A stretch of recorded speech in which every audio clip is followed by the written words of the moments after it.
दोस्तों, अगर आप भी यशस्वी जायसवाल, हार्दिक पांड्या और अय्यर को अच्छा बल्लेबाज मानते हो तो वीडियो को लाइक जरूर कीजिएगा। दोस्तों, इंग्लैंड के खिलाफ दूसरे वनडे मैच में अंतिम ओवर में भारत को जीतने के लिए चाहिए थे 27 रन। जायसवाल शतक जड़कर मैदान पर टिके हुए थे तो हार्दिक पांड्या ने मिलकर ऐसा पलटा हारा हुआ मैच की देखकर पूरे भारत देश के उड़ गए होश। तो दोस्तों, आपको भारत और इंग्लैंड के बीच दूसरे वनडे मैच के अंतिम ओवर तक की पूरी हाईलाइट दिखाएंगे। और हाँ दोस्तों, जायसवाल, अय्यर और हार्दिक की बल्लेबाजी देखे बिना आप इस वीडियो को स्किप मत करें और कहीं मत जाइएगा। और दोस्तों, उससे पहले आप हमें कमेंट में बताइए आपको क्या लगता है कि हार्दिक पांड्या और श्रेयस अय्यर और यशस्वी जायसवाल में कौन बेहतर बल्लेबाज है। अपनी कीमती राय हमें नीचे कमेंट बॉक्स में जरूर बताना।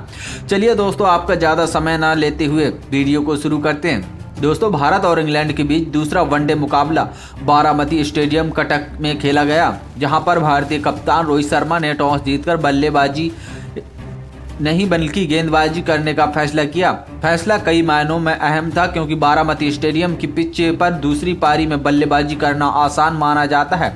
वहीं इंग्लैंड की टीम इस चुनौती को स्वीकार करते हुए पहले बल्लेबाजी करने के लिए उतरी, जहां इंग्लैंड की तरफ से फिल शॉर्ट और बेन डकेट ने पारी की शुरुआत की। दोनों ही बल्लेबाजों ने पहले कुछ ओवरों में धैर्य दिखाया, लेकिन साथ ही हर ओवर में 1 से 2 अच्छे शॉट्स खेलकर स्कोर बोर्ड को भी अच्छा चलायमान रखा। शुरुआत में 5 ओवर तक इंग्लैंड का स्कोर 33 रन था, जिससे यह अंदाजा लग चुका था कि इंग्लैंड की टीम एक मजबूत शुरुआत करने में सफल हो रही है। भारतीय गेंदबाज में जसप्रीत बुमराह और हार्दिक पांड्या नई गेंद से शुरुआत कर रहे थे, लेकिन शुरुआती ओवर में दोनों ही गेंदबाज ज़्यादा प्रभावशाली नजर नहीं आए। इंग्लैंड के बल्लेबाज तेजी से रन बनाने की कोशिश कर रहे थे, लेकिन भारतीय कप्तान रोहित शर्मा ने एक चतुराई भरा फैसला लिया और छठे ओवर में स्पिनर कुलदीप यादव को गेंदबाजी करने के लिए लगा दिया। जी हाँ दोस्तों, कुलदीप यादव का यह फैसला कप्तान रोहित शर्मा के लिए फायदेमंद साबित हुआ। छठे ओवर में आते ही कुलदीप यादव ने बेन डकेट को चमका दिया और यानी कि उनका विकेट चटका दिया। अच्छे टच में दिख रहे थे। बेन डकेट सिर्फ 14 रन बनाकर कुलदीप यादव की फिरकी में फंस गए और कुलदीप यादव की गेंद पर डकेट ने कट शॉट खेलने की कोशिश की, लेकिन गेंद सीधा विकेट कीपर केएल राहुल के हाथों यानी कि दस्तानों में चली गई। इस विकेट ने तो भारतीय टीम को पहला बड़ा झटका दे दिया था। दोस्तों, आपको बता दें, बल्लेबाजी में इससे ज़्यादा असर नहीं पड़ा। फिल शॉर्ट ने अपने अंदाज में बल्लेबाजी जारी रखी और मैदान पर चारों ओर शॉट खेलने लगे। बेन डकेट आउट हो जाने के बाद जॉय रूट मैदान पर उतरे थे। रूट ने तो आते ही अपने क्लासिकल अंदाज में बल्लेबाजी शुरू कर दी थी। दूसरी ओर फिल शॉर्ट पहले ही शानदार बल्लेबाजी करके और लय में दिख रहे थे। दोनों बल्लेबाजों ने मिलकर 53 रनों की अहम साझेदारी बनाई और इंग्लैंड को एक मजबूत स्थिति में पहुंचा दिया। फिल शॉर्ट का आत्मविश्वास देखते ही बनता था कि उन्होंने अपनी पारी के दौरान 7 चौके और 1 छक्का भी जमाया था। उन्होंने भारतीय गेंदबाजों को दबाव में डालने की कई बार कोशिश की। दोस्तों, ऐसा लग रहा था कि इंग्लैंड की पारी की मजबूत होगी, तब जसप्रीत बुमराह ने 18वें ओवर में बड़ा विकेट हासिल किया। बुमराह की तेज और सटीक यॉर्कर का फिल शॉर्ट ने 57 रन बनाकर क्लीन बोल्ड हो गए। भारत के लिए यह एक महत्वपूर्ण विकेट था, क्योंकि शॉट तेजी से रन बना रहे थे और उनका विकेट गिरना भारतीय टीम के लिए बहुत ही राहत लेकर आया था। फिल शॉर्ट के आउट हो जाने के बाद इंग्लैंड की टीम में उम्मीदें हैरी ब्रुक से थी, लेकिन ब्रुक इस मौके का फायदा नहीं उठा सके। सिर्फ 11 रन बनाकर जसप्रीत बुमराह की गेंद पर ही आउट हो गए। बुमराह के आउटसाइड ऑफ स्टंप में गेंद डाली, जिससे ब्रुक बल्ले पर बाहरी किनारा लगा बैठे और केएल राहुल ने आसान सा कैच पकड़ लिया। अब इंग्लैंड के 3 बड़े विकेट गिर जा चुके थे। दोस्तों, भारतीय टीम वापसी के संकेत तो दिए थे, लेकिन 3 विकेट जल्दी गिर जाने के बाद इंग्लैंड टीम थोड़ी सी दबाव में आ गई थी। लेकिन जॉय रूट और जॉस बटलर ने मोर्चा संभाला। जॉय रूट अपनी अर्धशतक की ओर बढ़ रहे थे तो कुलदीप यादव ने उन्हें चमका देकर कुलदीप यादव की स्वीप करने के चक्कर में रूट एलपीडब्ल्यू आउट हो गए। दोस्तों, रूट जहां पर 74 रन बनाकर पवेलियन लौट गए, तो यह भारतीय टीम के लिए एक बहुत ही बड़ी सफलता थी, जो कि कुलदीप यादव ने दिलाई थी। दोस्तों, आपको बता दें कि जॉय रूट आउट हो जाने के बाद इंग्लैंड की पारी की थोड़ी धीमी हो गई, जो कि जैकब बेथल 27 रन बनाकर, लेकिन वे ज़्यादा देर तक क्रीज पर नहीं टिक पाए। दोस्तों, जॉस बटलर 42 रन का बनाकर आउट हो गए, तो अब इंग्लैंड की टीम मुश्किल में थी, क्योंकि उन्हें 6 विकेट गिर चुके थे और इस रन की गति धीमी हो गई थी। जब इंग्लैंड की टीम संकट में नजर आ रही थी, तो वहीं ब्राइड कर्स ने आकर तेजी से रन बनाना शुरू कर दिया। लियाम लिविंगस्टोन ने 14 रन बनाए और वहीं अंत में टिके रहे। इस तरह से इंग्लैंड की टीम ने 50 ओवर में 277 रन बनाए और भारत की जीत के लिए 278 रनों का लक्ष्य दिया।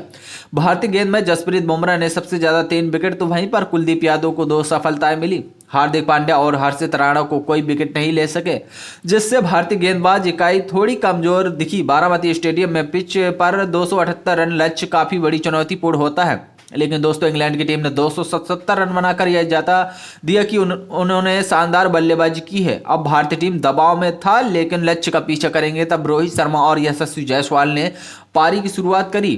दोनों ही बल्लेबाज ने भारतीय टीम को बड़े स्कोर तक ले जाने का प्रयास तो किया, लेकिन दोस्तों कप्तान रोहित शर्मा का खराब फॉर्म आज भी वापस नहीं आ पाया। जी हाँ दोस्तों, रोहित शर्मा आज के इस मुकाबले में अपने को पूरा कंट्रोल रखे हुए थे, लेकिन फिर भी चौथे ओवर में फुल शॉट लगाने के चक्कर में गेंद और बल्ले का सही कनेक्शन नहीं हुआ और दोस्तों रोहित शर्मा मात्र 20 रन बनाकर आउट हो गए। जी हाँ दोस्तों, रोहित शर्मा आज काफी अच्छी लय में नजर आ रहे थे, लेकिन तभी फिर से भारतीय टीम के बड़े स्कोर तक नहीं पहुंचा पाए। अब रोहित शर्मा का विकेट गिर जाने के बाद भारतीय बल्लेबाज के लिए तीसरे नंबर पर शुभमन गिल को भेजा गया, जहां पर यशस्वी जायसवाल और शुभमन गिल ने मिलकर स्कोर को आगे बढ़ाते हुए उससे पहले शुभमन गिल के रूप में भारत की टीम को दूसरा बड़ा विकेट गिर गया, जो कि इस मैच में मात्र 15 रन बना पाए शुभमन गिल। अब टीम इंडिया को 2 बड़े झटके लग चुके थे, जहां पर यशस्वी जायसवाल अभी भी एकजुट होकर खड़े हुए थे। मैदान पर अब चौथे नंबर पर उनका साथ देने के लिए कोई नहीं बल्कि श्रेयस अय्यर आए, जहां पर श्रेयस अय्यर और यशस्वी जायसवाल स्कोर को 50 रनों के पार पहुंचाया। फिर से 100 रनों की साझेदारी की श्रेयस अय्यर और यशस्वी जायसवाल के बीच पार्टनरशिप नजर आई, जहां पर दोनों ही बल्लेबाज स्कोर बोर्ड को उठाकर सीधा 150 के रन के करीब ले गए। दोस्तों श्रेयस अय्यर जो कि अच्छी लय में चल रहे थे, मुकाबले में 56 रन बनाकर आउट हो गए। उनका साथ निभाने वाले यशस्वी जायसवाल यही नहीं रुके, उन्होंने अपना बल्ला रोका नहीं और ताबड़तोड़ बल्लेबाजी करते हुए चले गए। उन्होंने बिल्कुल नहीं सोचा कि टीम इंडिया एक छोर से विकेट गिर रहे थे, बस उन्होंने अपने आप पर फोकस रखे हुए, जिसका कारण यह हुआ कि भारतीय टीम इस मुकाबले में यशस्वी जायसवाल की बदौलत 200 रनों का आंकड़ा भी पार कर आई। दोस्तों इस मुकाबले में यशस्वी जायसवाल के बल्ले से हम सभी को शतक भी देखने को मिला। अब दोस्तों उनका साथ निभाने वाले अक्षर पटेल 19 रन बनाकर आउट हो गए, तो दोस्तों केएल राहुल भी विकेट के सस्ते में निपट गया। वहीं पर दोस्तों 3 रन बनाकर आउट हो गए, लेकिन उनका साथ में खड़े रहे हार्दिक पांड्या, जो कि मुकाबले के अंतिम ओवर तक ले जा पहुंचे। हार्दिक पांड्या और यशस्वी जायसवाल अभी भी मैदान पर डटे हुए थे। मैच को जीतने के लिए भारतीय टीम को लास्ट 6 गेंदों में से 27 रनों की जरूरत थी, जो कि अंतिम ओवर में गेंद करवाने के लिए इंग्लैंड के कप्तान जॉस बटलर ने ब्राइट कार्स को लगाया था, जहां पर ब्राइट कार्स की पहली गेंद पर सामने स्ट्राइक पर खड़े यशस्वी जायसवाल ने सामने की तरफ से चौका मिल गया। अगली ही गेंद पर ब्राइट कार्स ने तमाचा जड़ते हुए यशस्वी जायसवाल को गेंद डीप कवर्स की दिशा में ढकेल दी। जी हां दोस्तों, वहीं भारत को चौका मिला था। अब भारत को जीतने के लिए मात्र 19 रन की जरूरत थी और इसी बीच तीसरे गेंद करवाने के लिए आए ब्राइट कार्स की सबसे ज्यादा डिस्कशन वाली जॉस बटलर करते हुए नजर आए। दोस्तों उनका भी खामियाजा सेम उसी गेंद पर हुआ जैसा कि यशस्वी जायसवाल ने डीप कवर्स के ऊपर से शॉट खेला था। दोस्तों यहां पर सीधा गेंद चली गई बाउंड्री लाइन के पार। दोस्तों भारत की बची हुई 3 गेंदों में मात्र 13 रन की जरूरत थी। अगली ही गेंद पर 1 रन भागकर अब यशस्वी जायसवाल ने पूरी जिम्मेदारी हार्दिक पांड्या को थमा दी थी, जहां पर दोस्तों हार्दिक पांड्या ने 5वीं ही गेंद पर डीप विकेट में के ऊपर से तब्दील कर दिया। तो 49वें ओवर में 6ठी गेंद पर हार्दिक पांड्या ने पहले से ही तैयार थे और चिल रहते थे और उन्होंने लेग स्क्वायर की ओर से गेंद में हवा उड़ा दी और ऐसा लगा था कि गेंद बल्ले का कनेक्शन अच्छा नहीं है, लेकिन दोस्तों स्टेडियम पर पार जा गई। दोस्तों भारत की टीम को यहाँ भी छक्का प्राप्त हुआ, जिसके चलते टीम इंडिया इस मुकाबले को जीतने में कामयाब रही। तो दोस्तों